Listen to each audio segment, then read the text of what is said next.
And welcome to Cuz Liberty. I'm your host, Curtis Hart. Today we're going to be doing a little something different. We're going to be cooking up some food. When I was in 8th grade, I signed up for a cooking class over at Huntington Junior High. And they taught the most basic stuff that, quite frankly, I already knew how to cook because my dad taught me how to cook at a very young age. When I told the teacher that I didn't need this new cooking class and I wanted to take an extra shop class, she wanted to tell me and let me know that I very much needed to know how to cook. And I told her I already know how to cook. And she asked me, well, what do you know how to cook? And I told her, chicken cordon bleu. I can cook chicken cordon bleu. Can you? A lot of people can't, and I'm going to show you how to. Okay. First we're going to start off with some chicken.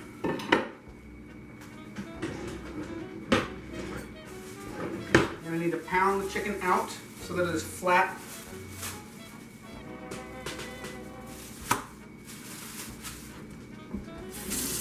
And actually, the first thing you're going to need to do every time you're cooking is wash your hands so that you don't get somebody sick with diseases. If you don't have a mallet, you can use a pot.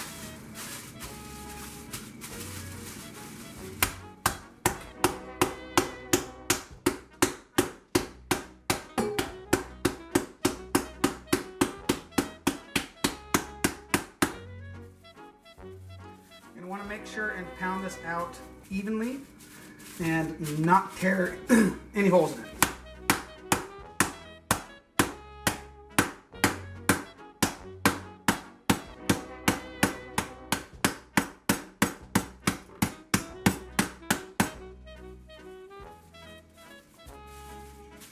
And that is, oh nice, tore a hole in the bag. You're going to be careful of not tearing a hole in the bag, but the main reason you're going to be putting it in the bag in the first place is so you don't get chicken juice splattered all over your kitchen and get somebody sick with a disease. Nobody wants to catch salmonella.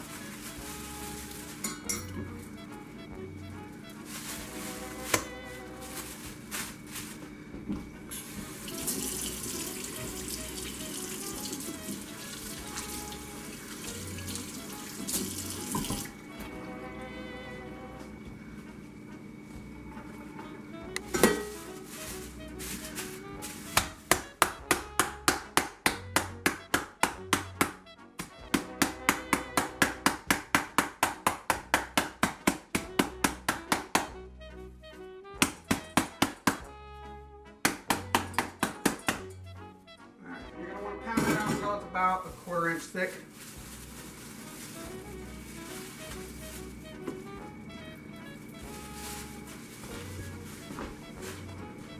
And again, every time you're going to touch that chicken, you're going to want to wash your hands because nobody likes salmonella.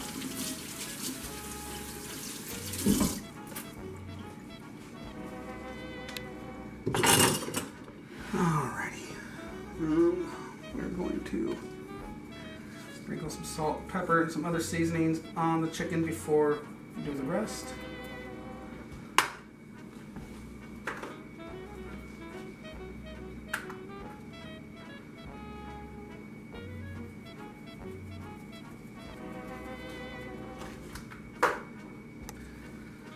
I like to use Mrs. Dash because it makes things tasty. I'm not getting any money for saying that, I just like it. And a little bit of garlic salt. You're going to notice throughout this video that I am not going to be giving you a single bit, more than likely, of any measurements because I am cooking, and cooking is an art. I'm not baking. Baking is a science. Baking and bakers are worried about measurements. I am not worried about measurements, so I will just tell you what to do. And you can find any measurements that you might need on the internet.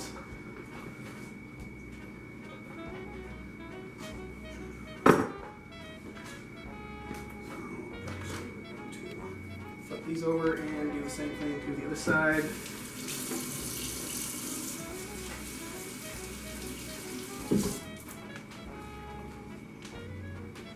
You notice me washing my hands quite a bit because, like I said, nobody wants to catch salmonella or any other foodborne illnesses because your gross self decided not to wash your hands because you keep touching things that can make you sick.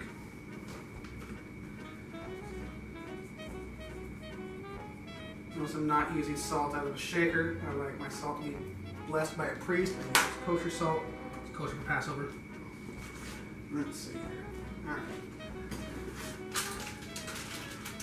So, after we get our chicken pounded out, I'm actually needing to turn this over once again because I like to put it on that side when I stuff it. So chicken cordon bleu is chicken with ham and cheese. It's usually, I usually use Swiss cheese, but I don't have Swiss cheese today. I have Gouda, so I will be using sliced Gouda.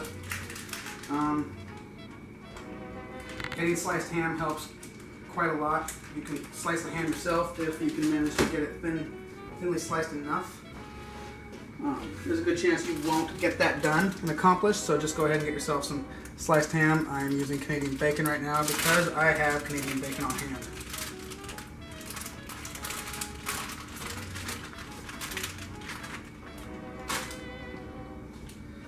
So then you just lay the cheeses on top of the ham that is inside the chicken.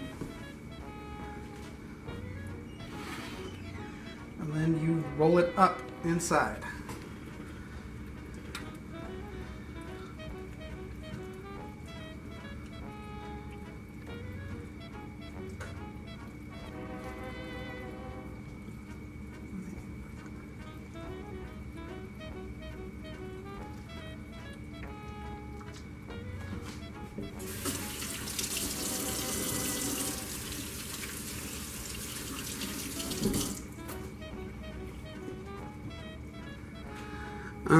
One easy way to help the process along is by using some little toothpicks to hold the chicken together.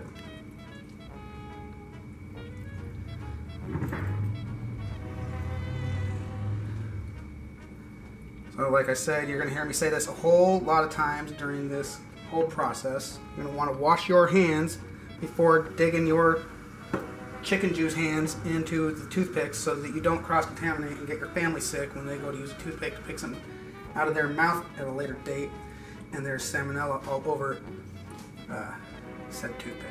You don't want that. That is not good food. And there we go.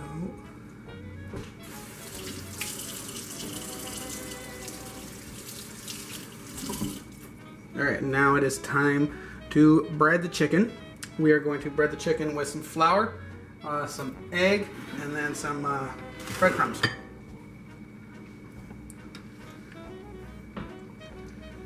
You put in the flour first. You put in the flour first because the flour makes the egg stick to it, and the egg is what makes the breadcrumbs stick to the chicken.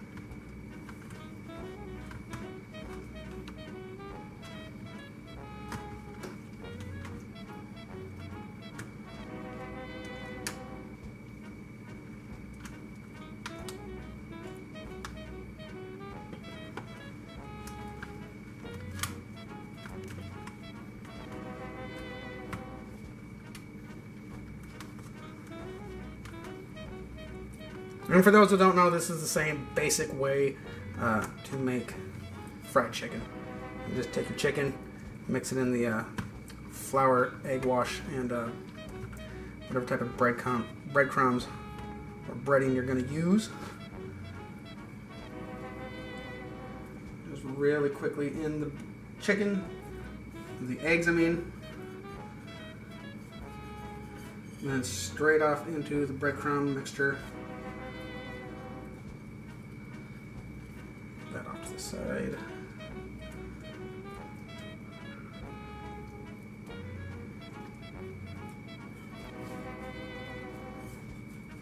Now I'm making two right here. Usually one of these is enough to feed two people. Because when you serve it out sliced.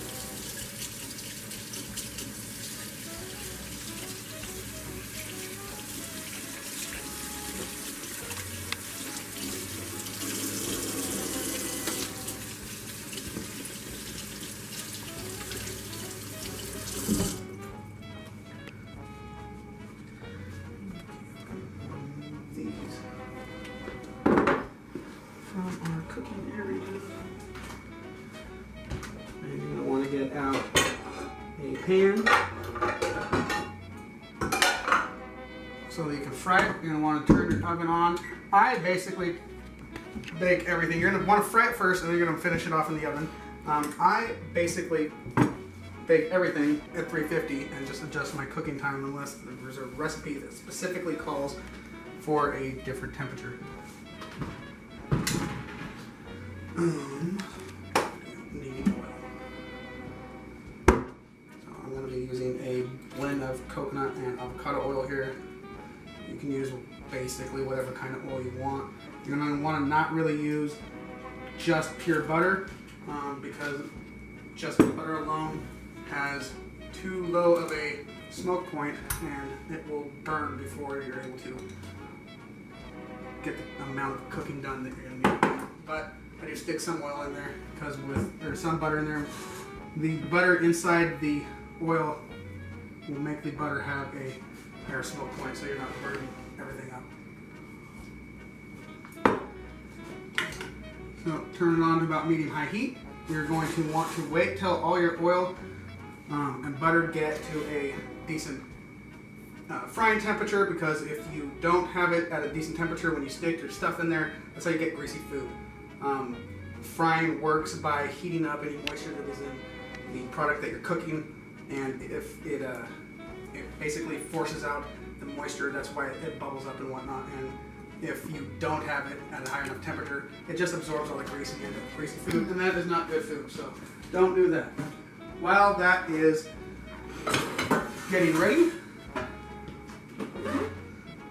we're going to prep the side dish.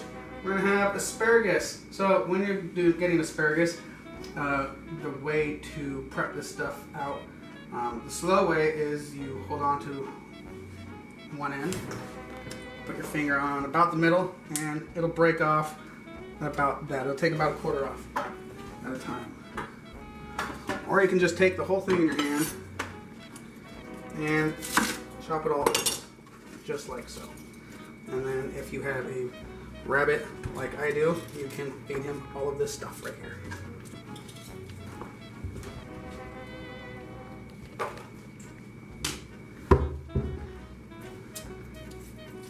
want to get the rest of the rubber band off. Excuse me.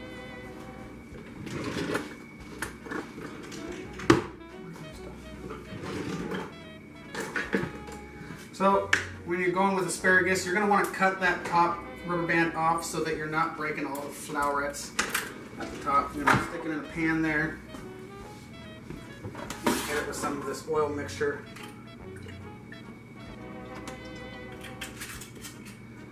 When you check my oil, it is not hot yet. I'm going to season it up with some Mrs. Dash because Mrs. Dash makes things taste tasty. A little bit of pepper. You're going to not want to use too much pepper while you're cooking because pepper will actually burn. And some kosher salt.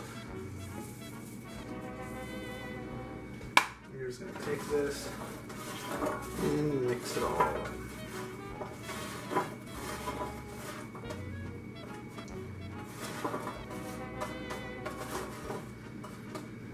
Now this to cook only takes a couple minutes, so you can set that back off to the side while you're cooking everything else.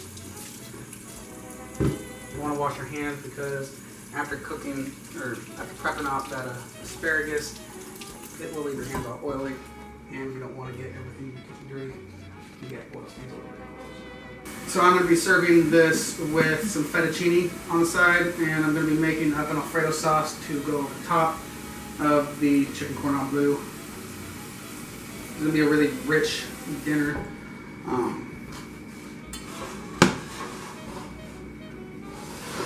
go ahead and put that up there and start heating the water up. Not really going to need to start the Alfredo, the fettuccine noodles quite yet because, like I said, we're still going to be frying this chicken up and then put it in the oven to finish off. But you can still go ahead and get things ready. And we are basically right now just waiting on this oil to get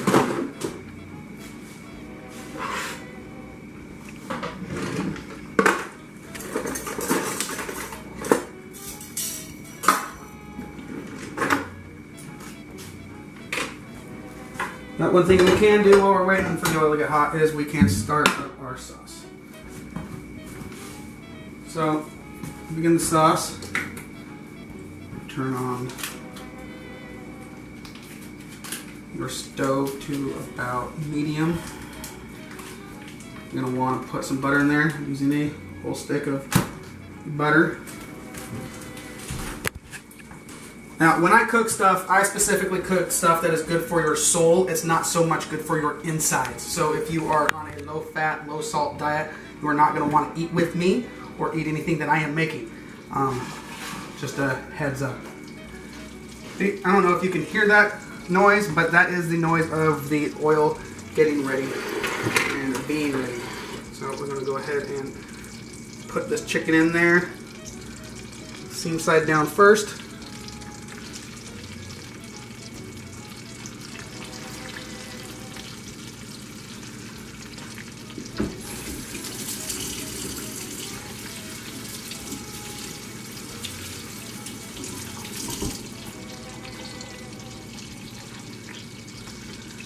And you know, while you're cooking, there's no reason why you can't keep up on the dishes while you're doing stuff, unless you are just a lazy type person, because everything takes pretty quickly. It doesn't take more than a second to wash off a plate and stick it in the dishwasher, or get it in the place where you can make your kids do it later on, or your significant other, or yourself if you're a person that lives by themselves. Go ahead and just clean as you go. It'll save everybody time in the long run. And here we are cooking our lovely chicken cordon bleu.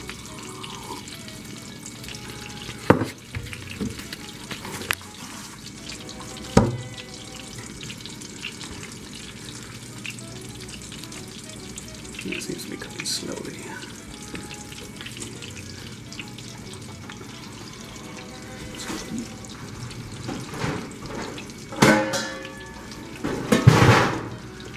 I'm going to get the pan ready that the chicken is going to go into the oven on. I'm going to spray that down with some spray coconut oil. Get some of this other stuff put back into the fridge while that stuff's going.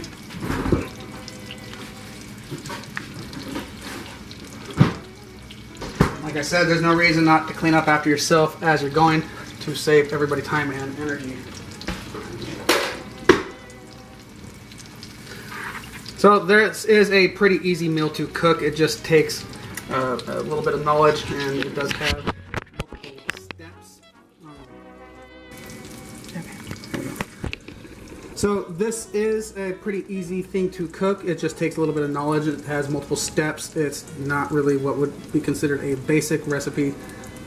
It's not like... That's the sound of the oven being ready. It's not like you're making cookies or something like that. It does take a little bit of skill, but it's really easy. If you follow the directions in this video and look up a recipe on the internet, you should be able to come out with a good product. You're going to want to check the other side. We are just getting this brown. We're not trying to finish this off in the pan. It'll burn if you are attempting to do that.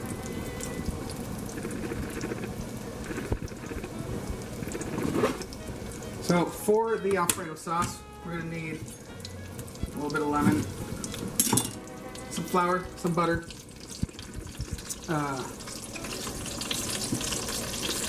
some heavy cream, some Parmesan. That's pretty much it.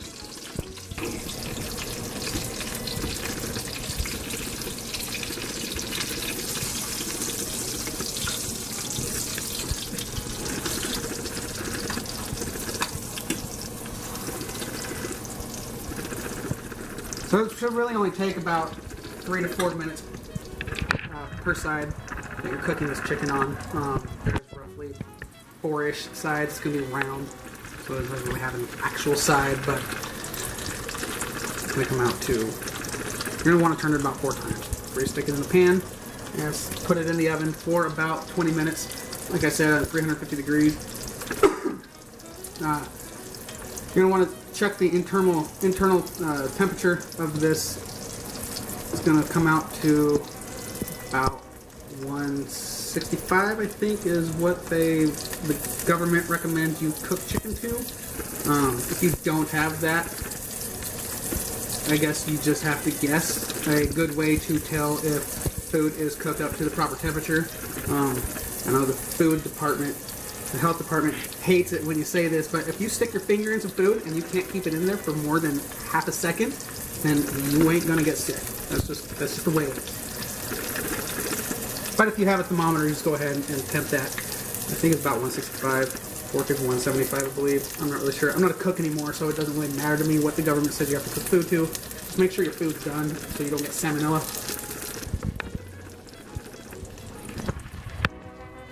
So, see this texture, color? It's called golden brown and delicious, and that's what you're going to want to cook things to.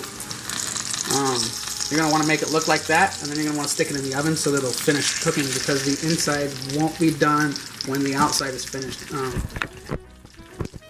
not deep frying it. I don't have a pressure fryer, so you'll want to start it in the pan, stick it in the oven to finish.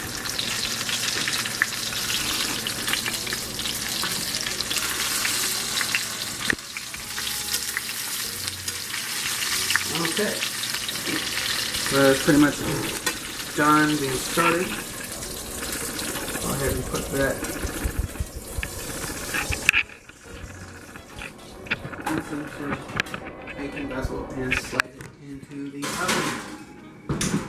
Go ahead and set a timer for approximately 20 minutes so that you don't burn everything while you're not paying attention. And we're going to go ahead and take a break right now. Okay, so now that we only have a couple of minutes until our main course is done, we will go ahead and start making our sauce. You're going to want to get this butter nice and warm. And you're going to want to mix a few tablespoons of flour in with it. It's called a roux. It's a French term.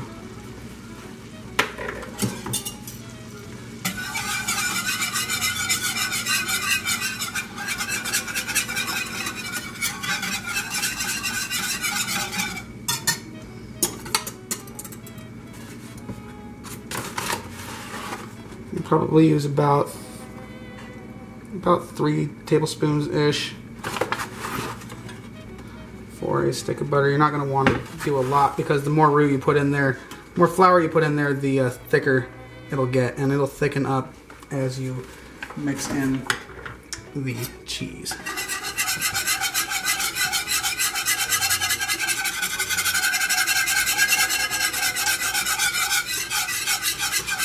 So you're going to want to stir that up with a whisk. You're going to want to get a pan that is shaped like this for making sauces, because as you notice, your whisk will hit the edges all around. We also have our water going for our fettuccine noodles.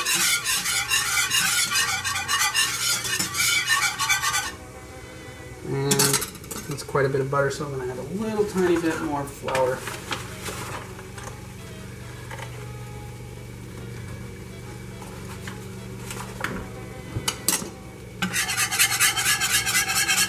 And you want to stir that up until all your lumps are out of the roux. You're going to type that into the internet as R-O-U-X, because it's French.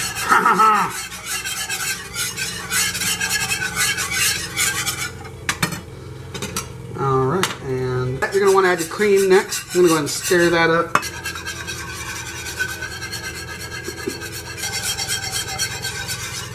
So once this actually gets heated up to a decent temperature, it will start to thicken up. That is something that you're going to notice with roux, with any thickening agent actually. It won't thicken up until it gets warm. So if you think you didn't add enough, wait till it gets warm.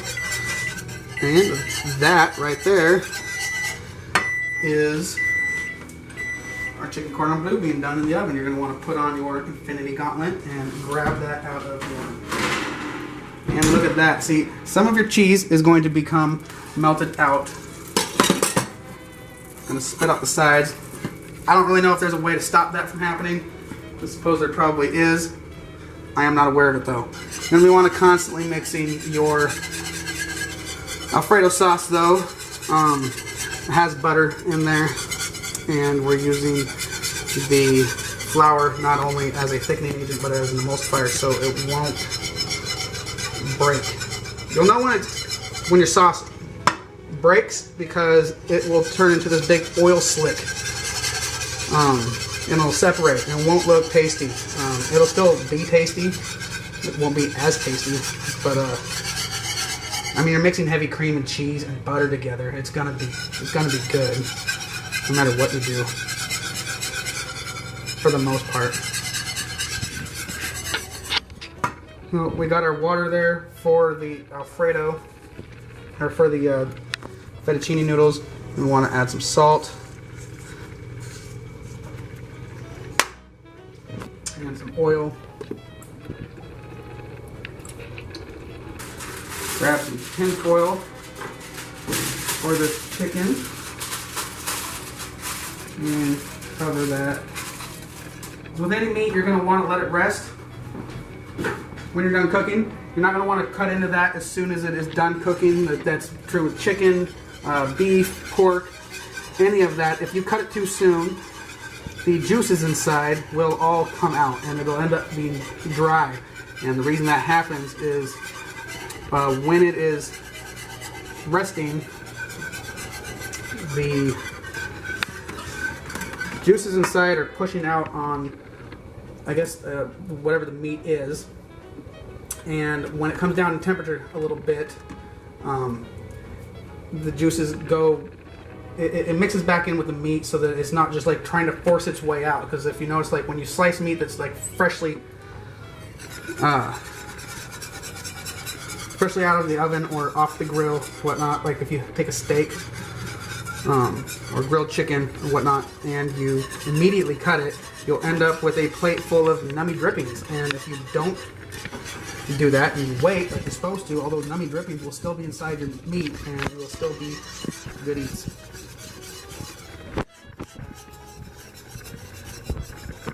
So now we have a nice velvety, rich, creamy texture on this. It is probably hot enough. We're going to add our, but as you can see, I don't know if you can actually see, but you can probably see that it is getting quite thick. We're going to add a tiny bit of nutmeg. You add nutmeg to just about any white sauce.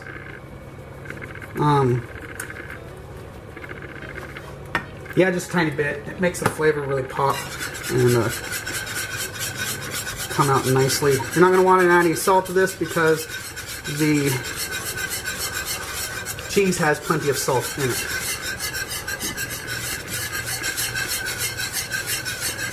We got that done. You take a tiny bit of lemon juice. You're going to want to get about a teaspoon. You're going to squeeze that over your fingers like that. Make sure you have clean hands, of course.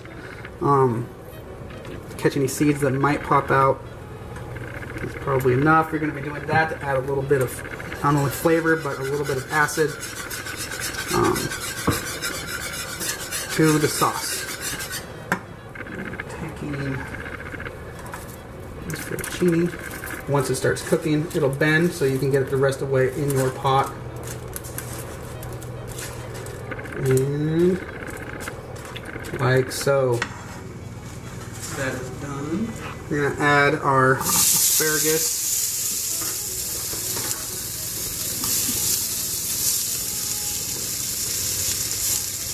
Oh, son of a bitch. I don't think I pushed.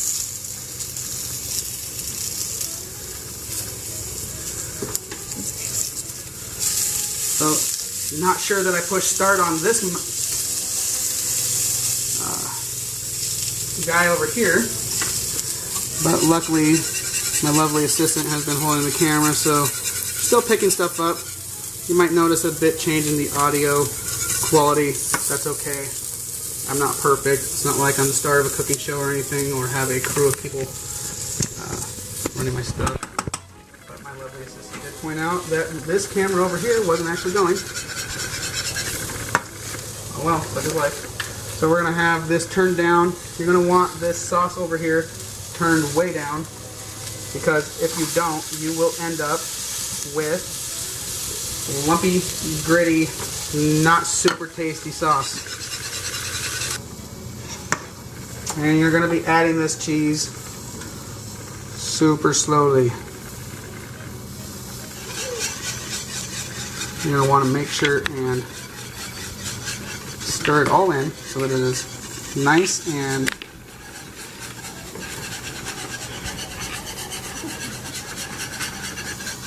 melted in before you add the next bit. Because if you add it in too fast, or not, when it is not cool enough, if you try adding all the cheese at once and it is too hot, it will come out with a very gritty texture.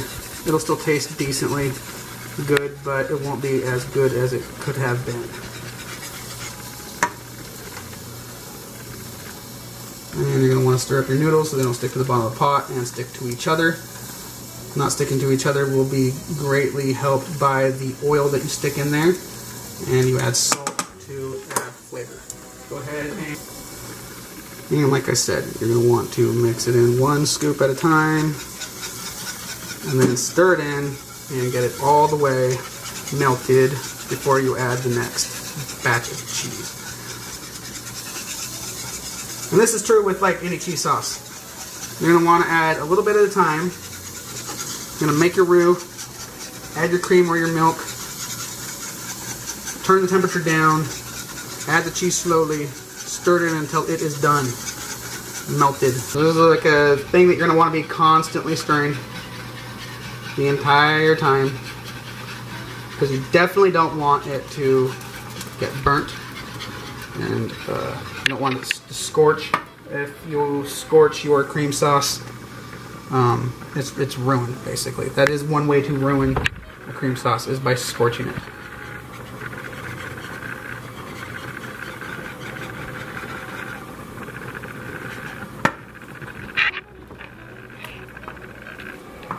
We'll stir your noodles.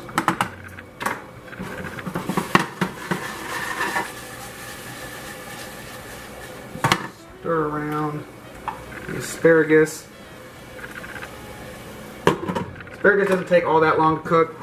You can cook it up for pretty much, it depends on how crispy you like it.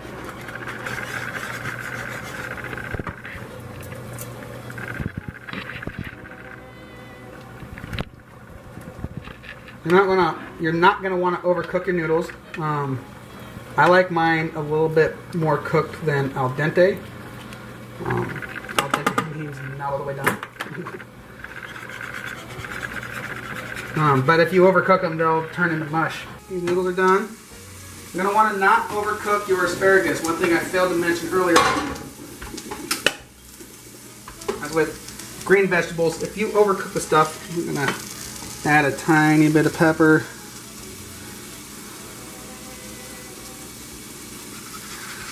To our sauce. Go ahead and turn off the asparagus. When you're cooking green vegetables, if you overcook them, they will release a gas, and the gas will stink. Not sure what the gas is called. You can look that up on the internet if you're super wondering about that. But it will, in fact, release a gas. That's the same with kale. Like, the best way to cook kale is just by tossing it in the garbage and eat something that tastes actually good, or making it into a yummy soup. But once they are done being cooked, you're going to want to turn that temperature down off. You're going to want to squeeze a tiny bit of lemon juice on them. They will turn dark green once you overcook your green vegetables. They will stay this lovely, vibrant green color as long as you don't overcook them. So now, while all that is off, we'll go ahead and plate our chicken.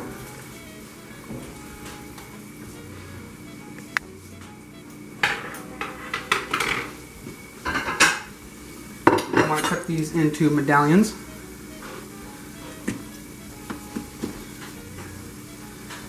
Make them about 1/2 inch.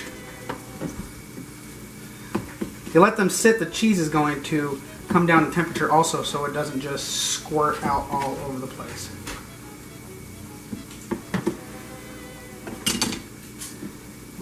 Take these, set them on a plate, like so. Take some asparagus, put it on the side.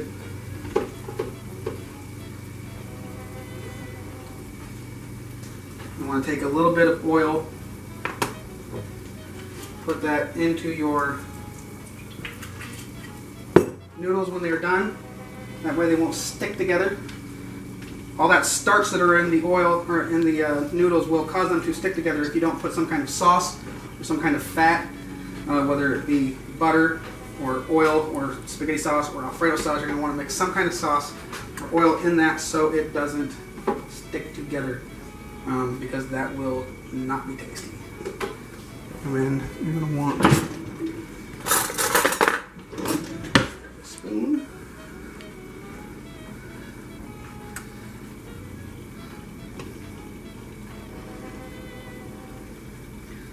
Put that on your noodles.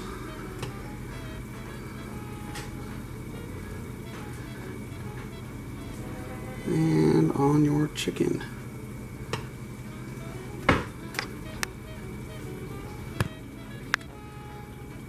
And then when you're done, if you want it to look super fancy, take a napkin, clean up your plate. That sound you heard was my neighbor mowing her lawn. And there you go. Chicken cordon bleu, asparagus, fettuccine Alfredo. Not basic, not that difficult. All you have to do is know what you're doing. Anybody can cook if you can follow directions. That's basically it. Have a good night.